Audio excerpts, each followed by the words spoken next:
8 बाहें उसकी दिखाई गई। 8 बाहें क्या है भाई साहब? दिशाएं 8 हैं, और वो 8 दिशाओं में ईश्वर की शक्ति काम कर रही है। उसको दिखाने के लिए अष्टभवानी का रूप बनाया।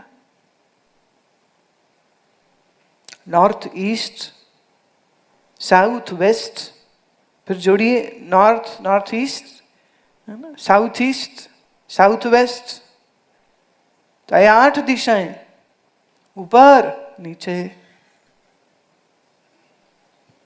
तो 8 दिशाओं में किसकी शक्ति काम कर रही है?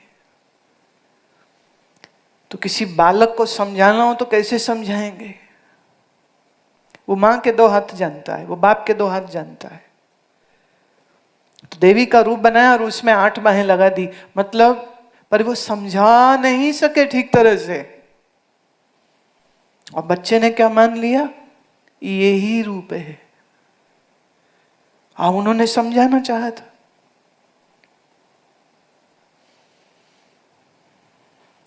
ईश्वर का अवतार हो सकता है क्या? वो पुरुष रूप से ही हो सकता है, स्त्री रूप से नहीं हो सकता। अच्छा, हिंदू धर्म बड़ा अद्भुत है, यहां वराह रूप से भी है कि नहीं? क्यों वराह? क्यों भाई? इस भूल में मत रहना कि मनुष्य ही हो सकता है, वो वराह भी है, कछुआ भी है। कच्छ अवतार विष्णु के अवतार माने गए। तो ऐसा मत समझना कि मनुष्य ही सब हो सकते हैं। वो कहते देखो कछुए का अवतार, देखो वराह का अवतार। कहना क्या चाह रहे हैं कि ईश्वर जो रूप चाहे सो। पर समझ लेना फिर किसकी बात कर रहे हैं? ब्रह्म की नहीं, किसकी?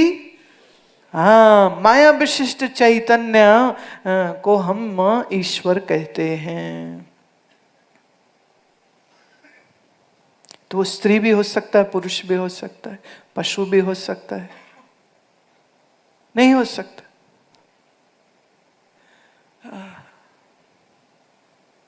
हमारे एक ऋषिकेश में संत, वो सबको राम जी बुलाते हैं। कोई आए, आओ राम जी, नाम जो भी हो आपका वो नाम लेंगे, पर साथ में राम जी जरूर बोलेंगे।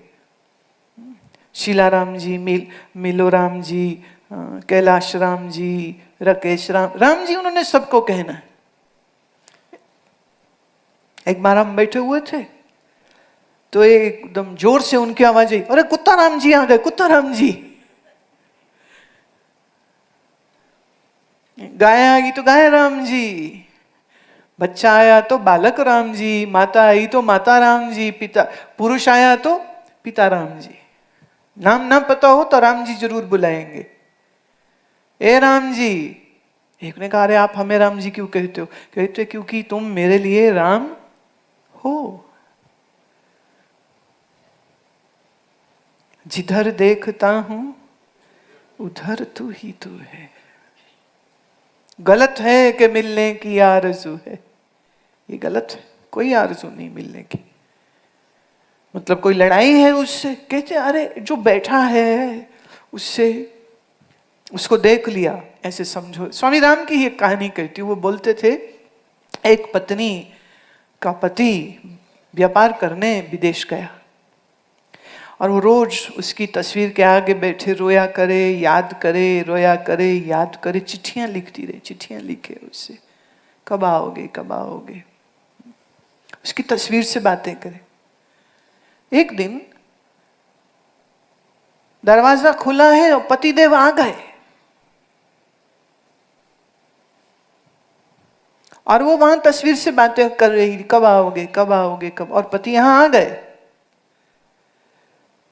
और आने की आवाज सुनते ही क्या किया उसने तस्वीर छोड़ी, जो चिट्ठी लिख रही थी वो किनारे करी, और भाग के अपने पति के गले लग जाती है कि मेरे स्वामी आ गए, मेरा प्रियतम आ गया।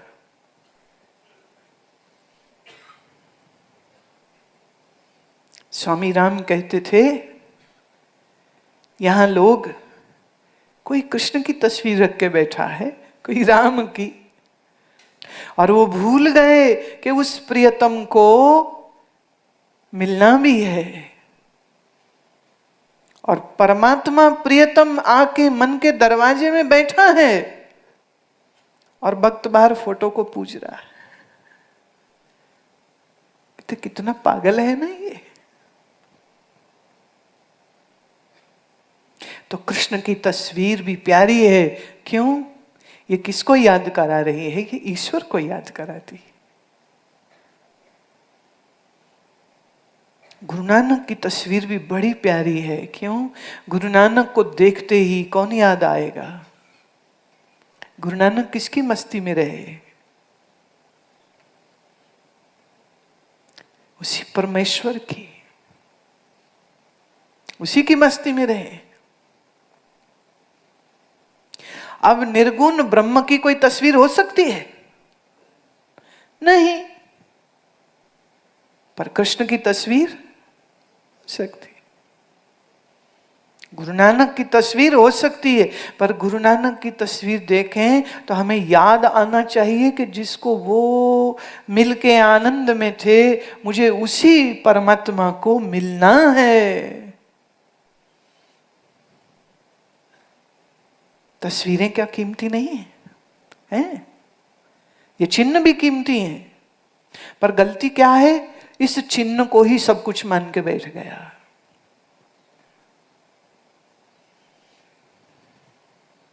मैं एक बार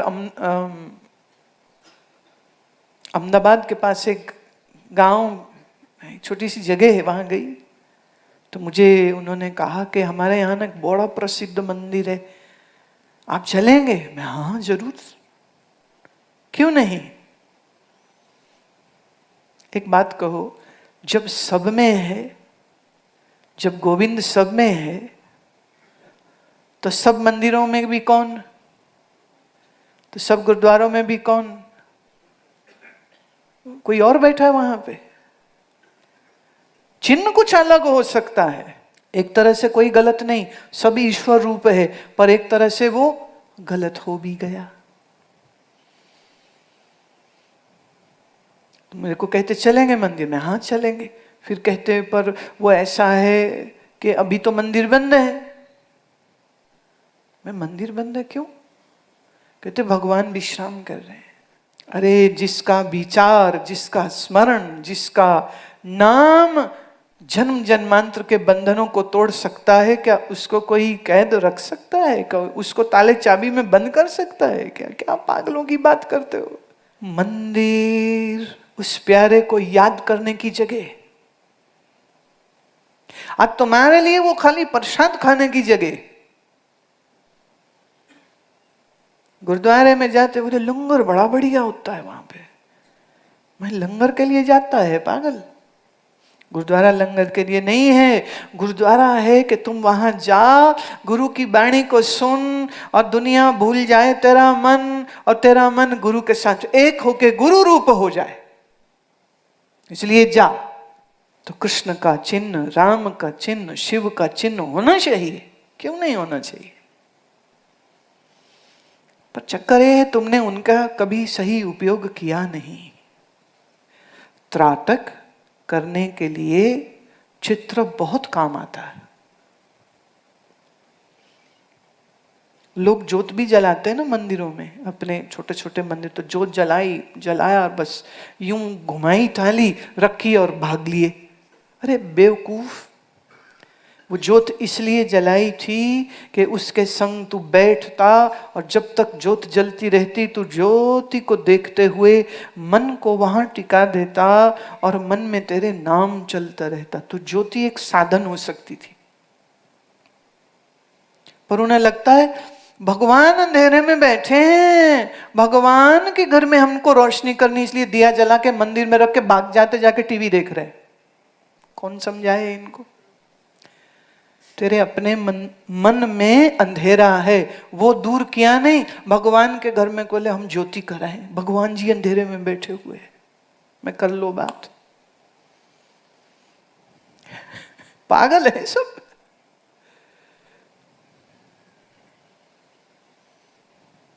आरती भी इसीलिए है, अरदास भी इसीलिए है एकाग्र होने के लिए, मन जोड़ने के लिए, संसार से मन को हटाने के लिए ये साधन है। पर एकाग्रता लोग भूल गए, त्राटक कैसे करनी भूल गए। तो ये जो रिचुअल्स थे, ये सारे रिचुअल्स मन को एकाग्र करने के लिए हैं। और एकाग्र हुआ मन अंतर्मुखी होगा, अंतर्मुखी हुआ मन ध्यान में जा सके, इसलिए है।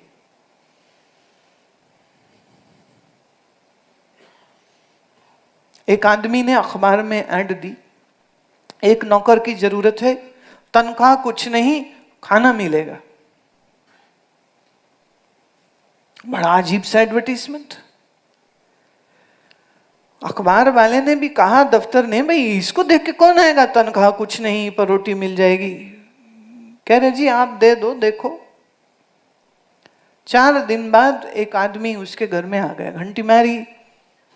बोले कौन? बोले आपने अखबार में ऐड दिया था, मैं उसके लिए आया हूं। कह रहे पता है ना तनख्वाह कुछ नहीं? बोले हाँ। पर रोटी मिलेगी ना? बोले हाँ। कह रहे ठीक है, बैठ जाओ वहां पे। बैठ गए। दोपहर हुई, खाने का टाइम हो गया। आदमी गया अंदर, एक स्टील का डब्बा ले आया। कहते ये ले पकड़, पड़ोस में गुरुद्वारा है,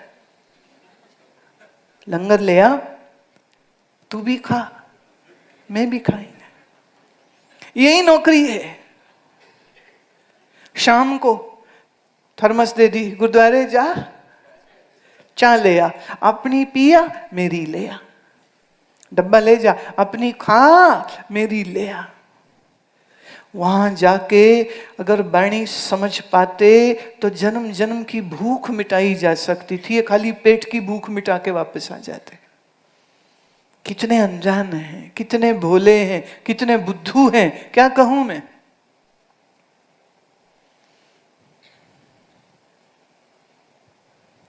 भीतर है परमात्मा,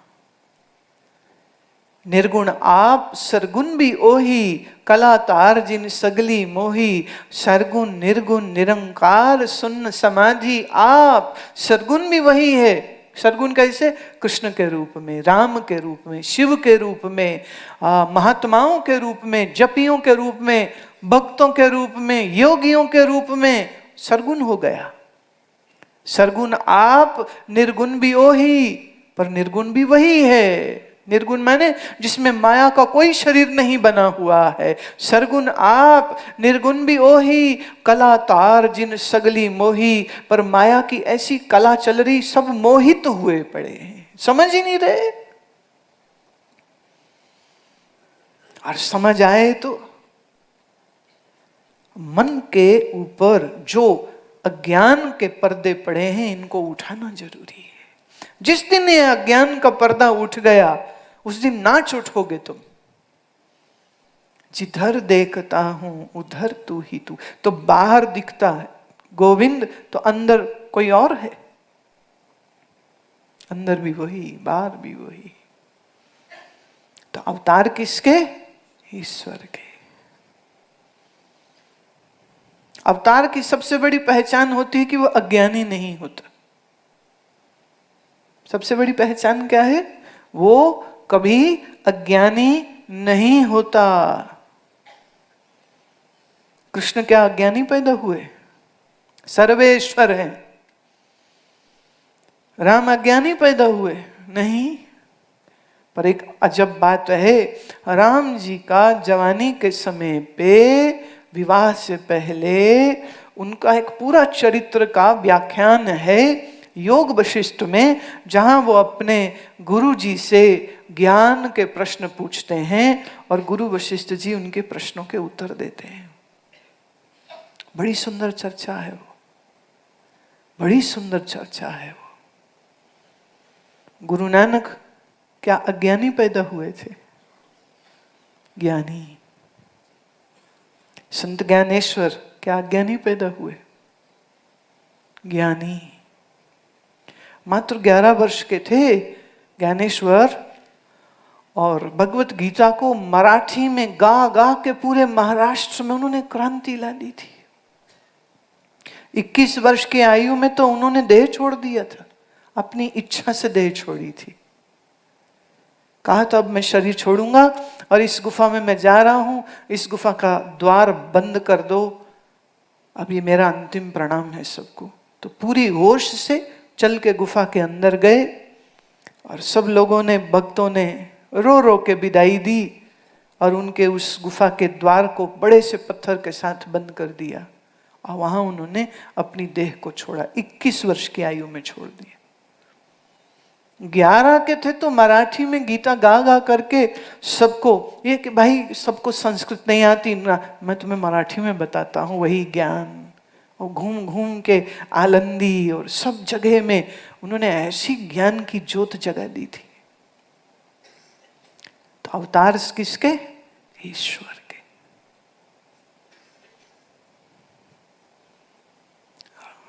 नित्य शुद्ध बुद्ध मुक्त अनादि अनंत अनील, ये परमात्मा का शुद्ध स्वरूप है।